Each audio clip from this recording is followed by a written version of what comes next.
राधा कृष्ण। सतयुग और त्रेता युग बीतने के बाद जब द्वापर युग आया तो पृथ्वी पर युद्ध, अन्याय, असत्य, अनाचार और अत्याचार होने लगे और फिर प्रतिदिन उनकी अधिकता में वृद्धि होती चली गई।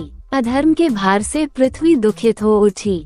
उसने ब्रह्मा, विष्णु और शिव के पास पहुंचकर प्रार्थना की कि वे उसे इस असहनीय भार से मुक्त करें, लेकिन वे तीनों ही पृथ्वी को इस भार से मुक्त करने में असमर्थ थे। कोई उपाय न देखकर विष्णु ने कहा, चलिए हम लोग भगवान के पास चलें, वही हमें कोई उपाय बता सकेंगे।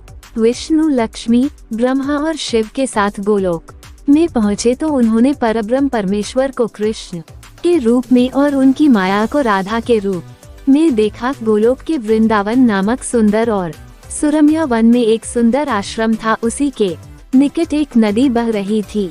विष्णु ने परब्रह्म परमेश्वर को पृथ्वी के दुख की गाथा सुनाई तो उन्होंने कहा, मैं पृथ्वी के दुख से परिचित हूँ। पृथ्वी को भार मुक्त करने के लिए शीघ्र ही मैं ब्रज में कृष्ण के रूप में अवतार लेने वाला हूँ। मैं वासुदेव की पत्नी देवकी के गर्भ से जन्म लूंगा और क्योंकि मैं अपनी माया से और मेरी माया मुझसे पृथक नहीं रह सकती, इसलिए मेरी माया राधा के रूप में बरसाने में वृषभानु गोप के घर में जन्म लेगी और उसके बाद मैं पृथ्वी को इस भार से मुक्ति दिलाने का प्रयास करूंगा। क्योंकि एक एक पापी का वध करना कठिन है, इसलिए मैं ऐसा उपाय करूंगा कि संसार के समस्त पापी स्वयं ही लड़ भिड़ कर पृथ्वी को भारहीन बना दें। आप लोग निश्चित होकर अपने अपने को पधारिए और मेरे आदेशों को प्रतीक्षा कीजिए। विष्णु आदि देवताओं ने परमेश्वर को प्रणाम किया और अपने अपने लोक में आकर परमपिता के आदेश की प्रतीक्षा करने लगे। कुछ समय बाद ही अत्याचारी और अनाचारी मथुरा नरेश कंस के कारागार में बंदी वासुदेव की पत्नी देवकी ने एक बालक को जन्म दिया। बालक के रूप में जन्म लेने से पूर्व ही भगवान ने उन्हें अपनी योजना बताते हुए आदेश दिया था कि वासुदेव जी उन्हें गोकुल में नंद गोप की पत्नी यशोदा के पास छोड़ आएं और उसी समय उनके गर्भ से जन्म लेने वाली कन्या को लाकर कंस के हवाले कर दे। वो कन्या मेरी योग माया है। वासुदेव ने ऐसा ही किया और कृष्ण गोकुल में नंद गोप की पत्नी यशोदा की गोद में पलने लगे। उसी समय उनकी माया ने भी राधा के रूप में बरसाने के शभानु गोप की पत्नी के गर्भ से जन्म लिया, जिसका नाम माता पिता ने बड़े चाव से राधा रख दिया। दो अलग अलग गांवों में रहते हुए भी राधा और कृष्ण बचपन से ही एक दूसरे को चाहने लगे थे।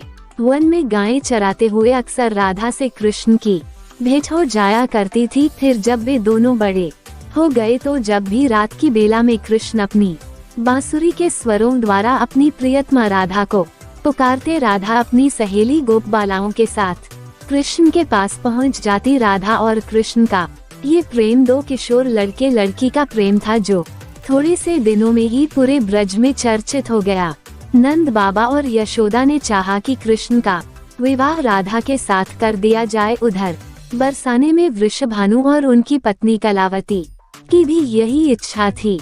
एक शुभ दिन देखकर राधा और कृष्ण की सगाई कर दी गई। पूरा ब्रज प्रदेश आनंदोल्लास भरे उत्सवों से भर गया, लेकिन उन दोनों का विवाह नहीं हो पाया था कि कंस के आदेश पर अक्रूर कृष्ण को बुलाने के लिए मथुरा से वृंदावन पहुंच गए और अत्याचारी कंस तथा राक्षसी स्वभाव वाले उसके अनुचरों का वध करने के लिए कृष्ण को बलराम के साथ वृंदावन छोड़कर मथुरा जाना पड़ा। और मथुरा में कंस आदि का वध करने के बाद मथुरा राज्य की सुरक्षा के उत्तरदायित्व ने कृष्ण को इतना उलझा दिया कि वह चाहकर भी वृंदावन नहीं जा सके। अपने जामाता कंस के वध का बदला लेने के लिए उसके ससुर जरासंध ने अपनी विशाल सेना के साथ मथुरा को घेर लिया, लेकिन कृष्ण और बलराम ने अपने पराक्रम से जरासंध और उसकी विशाल सेना को पीठ दिखाकर भागने पर विवश कर दिया।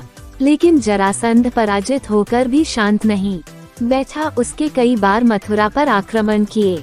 मथुरा एक छोटा सा राज्य था और मथुरा नगर को सुरक्षित स्थान पर नहीं बसाया गया था। अतः कृष्ण ने मथुरा छोड़कर अन्य कहीं जाने का निश्चय कर लिया और जरासंध की विशाल सेना के बीच से मथुरा वासियों को सुरक्षित निकाल करे हजारों योजन दूर भारतवर्ष के पश्चिमी सागर तट पर ले गए और द्वारका नगर की स्थापना करके एक शक्तिशाली यादव राज्य स्थापित कर दिया। अकबर के साथ मथुरा छोड़कर आने के बाद कृष्ण और राधा का मिलन फिर कभी नहीं हुआ, लेकिन वे आजीवन एक दूसरे को भूल नहीं पाए। वैभव संपन्न द्वारका में अनेक सुदन पत्नियों का प्यार पाकर भी वह राधा के प्यार को नहीं भूल पाए और संसार आज भी राधा कृष्ण के प्रेम को एक आदर्श प्रेम के महान तथा अमर प्रतीक के रूप में याद करता है। उनकी मूर्तियां भारत के मंदिरों में ही नहीं विदेशों में भी अनेक मंदिरों में प्रतिष्ठित हैं और लोग बड़े भक्ति भाव से उनकी पूजा आराधना करते हैं।